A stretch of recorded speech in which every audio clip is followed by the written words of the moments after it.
la musique. Musique congolaise, hein. Musique Bakuba à Losambo. Hein?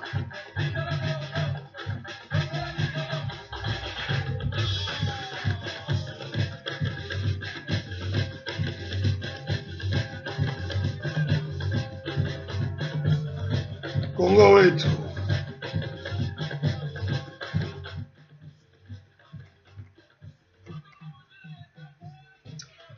Donc, chers amis, Jim Djunga, vice-président de Unique France, nous sommes avec le docteur Georges Alula, qui porte le leadership pour l'avenir du Congo. Nous sommes une équipe ouverte. Hein. Allez sur Unique, U-N-I-C.net,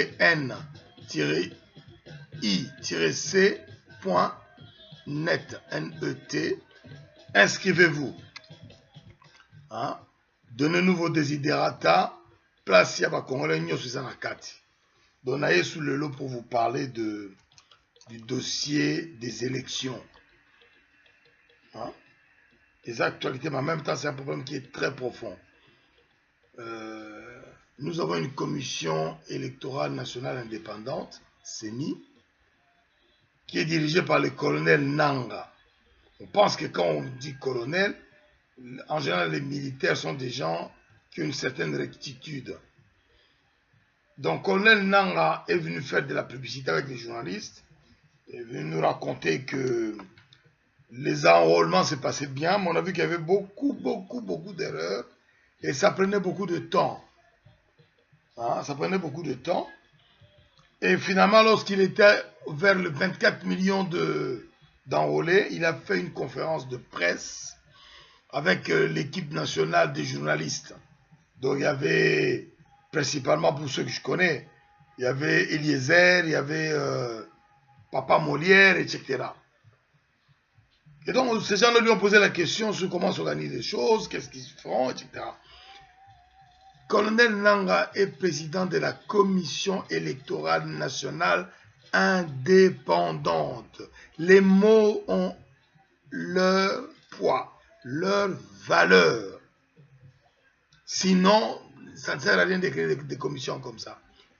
Et donc, nous attendons que les journalistes lui posent toutes les questions. Ils ont essayé. Hein? Ils ont essayé. Ils lui ont posé les questions sur la qualité des enrôlements, la qualité du travail fait, la qualité technique qui était disponible, la quantité d'équipement, etc., etc. Et lui s'est gossé du nombre d'enrôlés, alors même que nous savions parfaitement que, par exemple, dans le Nord Kivu, il y avait un gros problème parce qu'on estimait les personnes enrôlées entre 3 600 000 et 4 200 000. Et la différence, ça signifie quoi? Voilà, donc il y a des problèmes comme ça sur lesquels il n'a pas su répondre. Mais, encore plus grave, le président de la commission électorale nationale indépendante, CENI, n'était pas capable de répondre aux questions simples. Quelles sont les dates? Quel est le calendrier des élections? Pas de réponse. Et nous déplorons quand même le fait que les journalistes, quand même, qu'on pense, sont suffisamment indépendants, Eliezer, Molière, etc. Nous pensons que c'est des gens indépendants. Ils avaient une question simple à lui poser parce que, avec les ambiguïtés qu'il y a au Congo, on a tout le temps des surprises. Par exemple, de dire comment l'actuel chef de l'État, Kanamba alias Kabila, comment il respectera la Constitution, simplement par exemple par rapport au fait que le maximum de mandats que fait une personne à la tête du Congo, c'est 2 mandats. Hein? Donc on fait un mandat plus le renouvellement une fois. Ces journalistes ont été incapables de poser la question au colonel Nanga de savoir est-ce que lui, colonel Nanga, en s'appuyant sur la constitution de la République démocratique du Congo, avait la capacité parce que la compétence il a, avait la capacité technique, effectivement, il a, de par la loi, de par la Constitution, de nous dire, de nous confirmer le fait que Monsieur Kanamba alias Kabila ne se présentera pas aux élections, simplement parce qu'il a fait ses 2 mandats officiellement et que comme la Constitution interdit de faire un 3e mandat, il n'en fera pas d'autre et qu'il ne sera pas candidat aux élections futures. Il a été incapable de dire ça. Hein? En même temps, il aurait pu en profiter pour préciser le dossier de Katumbi qui se présente de manière un peu mouvancière. Hein? Il se présente avec beaucoup d'arrogance et d'outrage, après tous les dégâts qu'il a fait sur le dos de la République démocratique du Congo, comme étant un candidat possible. Alors que la CENI, eu égard ou à l'aune des informations distribuées par Tambwe Mwamba, aurait pu nous expliquer en même temps que M. Katumbi ne peut pas se présenter aux élections au Congo parce qu'il n'est pas congolais. Doublement, on ne sait pas s'il est congolais ou il a eu sa nationalité. S'il est naturalisé, logiquement, de par la loi, il ne peut pas se présenter aux élections. Parce qu'il faut être de père et de mère d'origine congolaise. Ce n'est pas son cas. Donc voilà, ça c'est des petites choses qu'il aurait pu dire. Et surtout nous donner le calendrier des élections. Hein? Parce qu'on ne sait pas quand est-ce qu'il y aura des élections. Il dit que non, c'est retardé jusqu'à peut-être au milieu de 2018. Mais quelqu'un qui est président de la commission électorale nationale indépendante n'est pas capable de nous donner un calendrier. Ou s'il faut être un peu méchant, je dirais qu'ils font comme les matchs de foot de la Ligue nationale de football. Tous les matchs qui étaient prévus au mois de juin vont se jouer au mois de juillet. Pour des questions de logistique. Voilà. C'est-à-dire que même la CENI nous amène dans des dégâts de ce type-là. Donc moi j'ai dit une simple chose à monsieur Nanga, colonel Nanga. Mon colonel, avec tout le respect, mon colonel, permettez-moi de vous donner un conseil. Un conseil d'un Congolais convaincu, d'un Congolais qui aime trop son pays, hein, comme les autres. Vous savez, je dis toujours que lorsque l'on ne sait pas faire quelque chose, il est toujours judicieux de montrer qu'on est intelligent en allant demander à celui ou ceux qui peuvent t'aider. Par exemple, dans cette histoire d'enrôlement et d'organisation d'élections, vous savez qu'il y a une forte compétence des Congolais à l'extérieur. J'ai donné un exemple qui me tient à cœur, sans dévoiler quoi que ce soit. Vous pouvez demander à un Congolais, un leader congolais qui n'a plus rien à prouver. Hein, c'est lui qui a permis de décanter la situation lorsqu'il a fait la proposition d'un Sénat et d'une Assemblée nationale à 608 personnes, notamment 500 pour l'Assemblée nationale et 108 pour le Sénat. Hein? Ben, vous avez les informations sur cette personne-là, le docteur Georges Alou, là. Ben, consultez-les. Hein? Il peut vous aider, mais de manière forte, à faire quelque chose qui soit consistant. Et en 3 mois, on a fait toutes les élections. Toutes. Ce qu'il y a à faire au Congo. Là. Parce que vous n'avez pas nous dire aujourd'hui, monsieur Nanga, que l'argent manque au Congo. C'est faux. L'argent ne manque pas au Congo. Hein? Au lieu d'aller chialer à l'extérieur, il y a plein d'argent au Congo. Les milliards qui sont cachés un peu partout là, ils peuvent servir pour une fois à la nation. En attendant que les patriotes arrivent pour que cet argent-là soit transféré dans l'économie congolaise, et c'est-à-dire dans le tuyau normal pour que les gens puissent avoir des salaires décents. Parce qu'aujourd'hui c'est possible, mais vous ne le faites pas. Donc ce n'est pas l'argent qui manque au Congo, Donc vous avez la possibilité de demander à des valeureux Congolais, des gens qui aiment bien leur pays, qui aiment beaucoup leur pays, qui ont travaillé pour lui depuis au moins 30 ans. Ils travaillent toujours pour lui, le Congo, partout où ils sont. Donc j'ai cité le docteur Georges Lula. Si vous avez peut-être un autre nom, allez-y. Mais lui, en tout cas, si vous le contactez, vous lui demandez votre aide, son aide, hein, vous lui demandez son aide, il peut vous aider. Et en 3 mois, tout sera fini. C'est-à-dire, avant qu'on arrive au 31 décembre 2017, parce que c'est à cette date-là que vous faites toutes les bagouilles, on aura eu toutes les élections. Voilà le conseil d'un patriote qui donne à un militaire. Le deuxième point que je voulais traiter, c'est pour vous donner une information que tous les Congolais doivent savoir, que le taux de change du franc congolais est passé de 920 il y a 1 an, c'est-à-dire autour de janvier 2016, c'était à 920, donc $1, 920 francs congolais. Aujourd'hui, $1, c'est entre 1600 et 1800 francs congolais. Au mois de juillet, là. C'est une catastrophe nationale parce que déjà, au Congo, on n'a pas d'épargne, on n'a pas de coussin pour amortir. Donc, dès qu'il y a un problème d'échange aussi grave, les gros, les gens qui mangent avec les Tutsis rwandais qui occupent le Congo vont amortir. Mais les petites gens qui ont très peu, là, tout de suite, ils vont perdre autant de valeur, 60, 80, 50% des valeurs de tout ce qu'ils ont. Et donc ça pose des problèmes, un problème social grave, même si, je le dis avec beaucoup de modestie, c'est nous, la diaspora, qui avons acheté la paix sociale. Donc on est obligé d'envoyer beaucoup plus, hein, mes frères, il faut envoyer beaucoup plus. Parce que il y a un gros problème là-bas.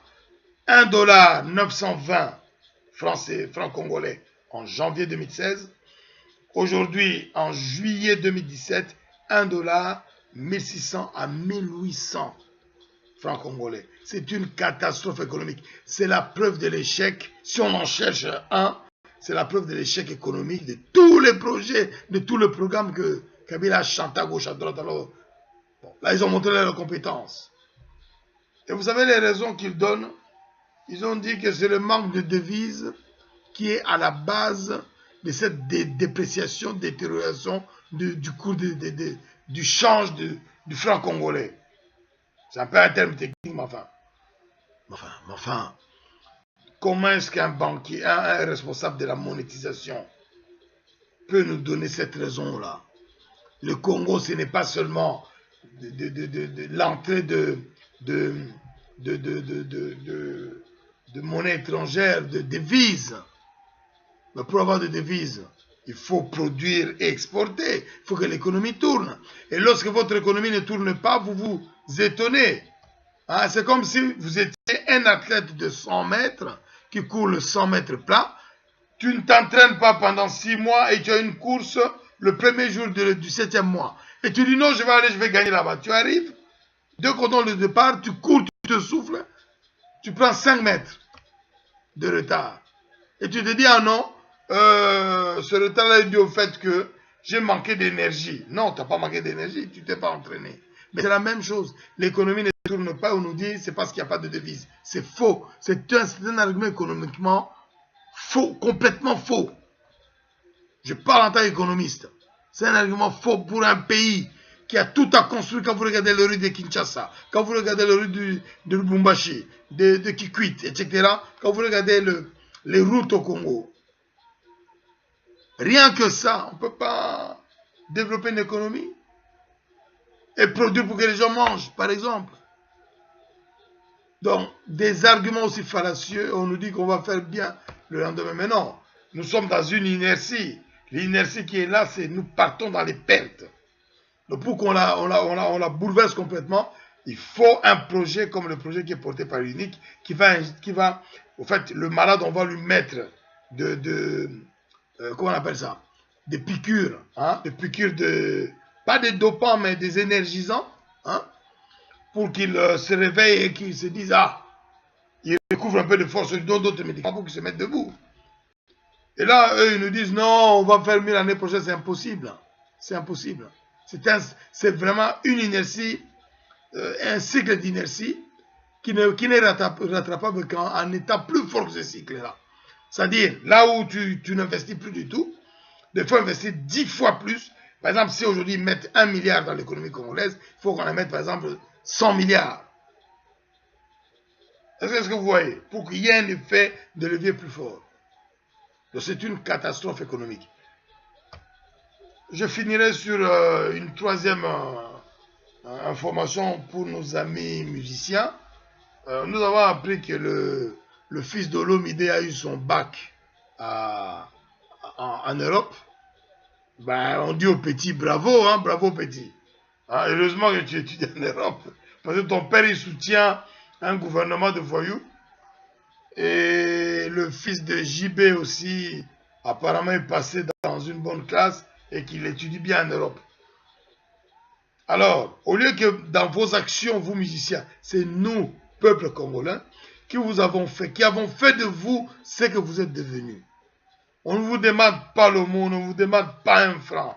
Mais on vous demande seulement de parler de la situation qui prévaut au Congo avec le mot nécessaire, comme l'a fait Tiken Jah Fakoly ou Alpha Blondy sur la Côte d'Ivoire. Ils sont vivants. C'est deux mégastars autant que vous. Et ils l'ont fait. Mais Alpha Blondy, c'est le sommet. Un homme qui est de la trempe de Papa Wemba et les autres.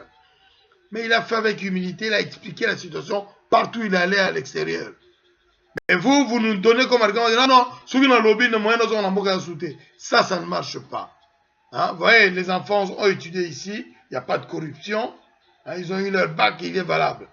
Mais avec la corruption qui règne dans l'éducation nationale au Congo, mais on a des diplômés qui ne savent pas aligner, nous sommes francophones. C'est une prise de guerre, mais nous sommes francophones. D'accord? Donc le français est la langue qu'on utilise pour étudier, pour administrer ce pays-là. Et lorsqu'on a un bachelier qui n'est pas capable d'aligner une phrase, et ce type-là, il dit, ou cette dame-là, il dit qu'il est bachelier, vous voyez où on en est? C'est parce que le système est tellement corrompu depuis le début. 17 ans de Kabila ont tué. Et moi, je dirais encore un autre mot à ceux qui essaient de dire, ah oui, c'est le système Mobutu qui a cassé le... Non.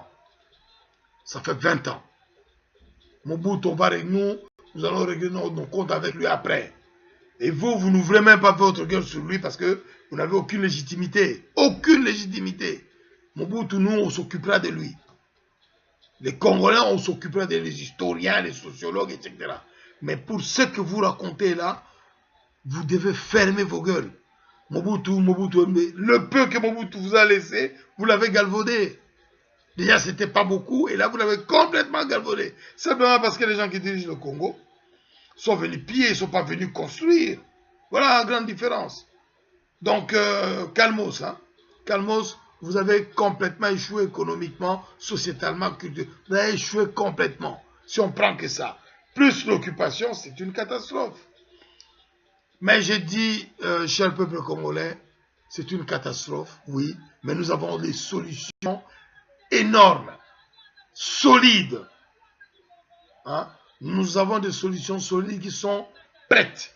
C'est-à-dire que demain, lorsqu'on va chasser la bande de Kanambe, alias Kabila et tous ses supplétifs et tous ses amis rwandais qui occupent le Congo, il n'y aura pas de vide. Il y aura tout de suite un leadership qui est porté par exemple, le docteur Georges Alula, avec un programme de société, un projet de société, pardon, et un programme de gouvernement, c'est-à-dire les deux choses qui permettent de prendre le gros, le projet de société, où on dit le gros de tout ce qu'on veut faire, et le programme, lui, il dit comment nous mettrons ça en place, quelles sont les techniques. Je ne veux pas m'étaler. Quelles sont les techniques pour mettre en place, quelles sont les décisions qu'on prendra immédiatement, etc. Ça, nous l'avons. Unité nationale et intégrité du Congo, unique, avec comme leader le docteur Georges Alula. Nous sommes parés à apporter ces solutions-là pour le Congo. Donc, quand vous me voyez parler avec beaucoup de calme, ce n'est pas de l'arrogance, c'est de l'humilité exacerbée parce que je sais que nous souffrons au peuple congolais. mais nous avons les solutions efficaces qui pourraient redresser ce pays-là en 10 ans. En 10 ans. Le pays aura un niveau que vous n'imaginez pas aujourd'hui. Mais il faut qu'on chasse Kabila et ses amis. Ça, c'est notre première mission. Donc, l'article 64 de la Constitution reste de rigueur pour tous les Congolais. Tous les belés dans l'Ibanda, tout le monde de la Congo. Tous les belés, mais belés dans l'Ibanda, tout le monde de la Congo. Partout où nous sommes. Ceux qui vraiment vous avez des informations, surtout, nous avons des exemples. Tous les belés.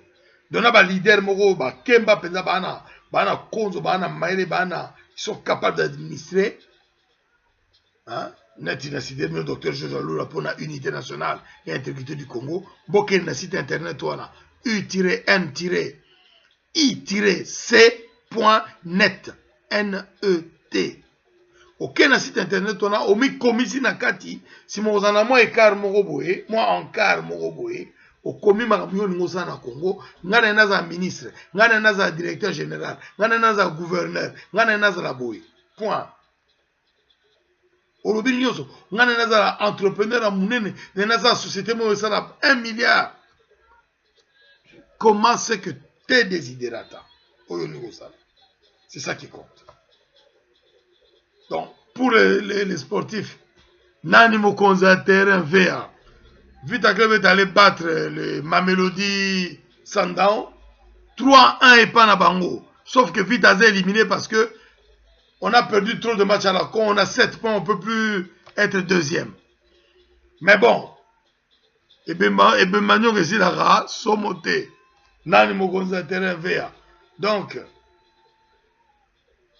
peuple congolais, article 64 de rigueur, on ne peut pas laisser des voyous, des gens qui usurpent le pouvoir comme ça, diriger notre pays.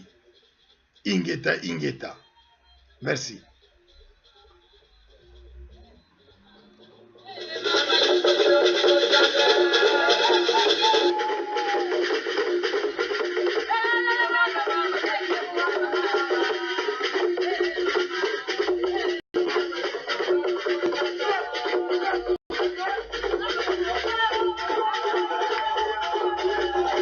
C'est une très bonne musique congolaise, merci.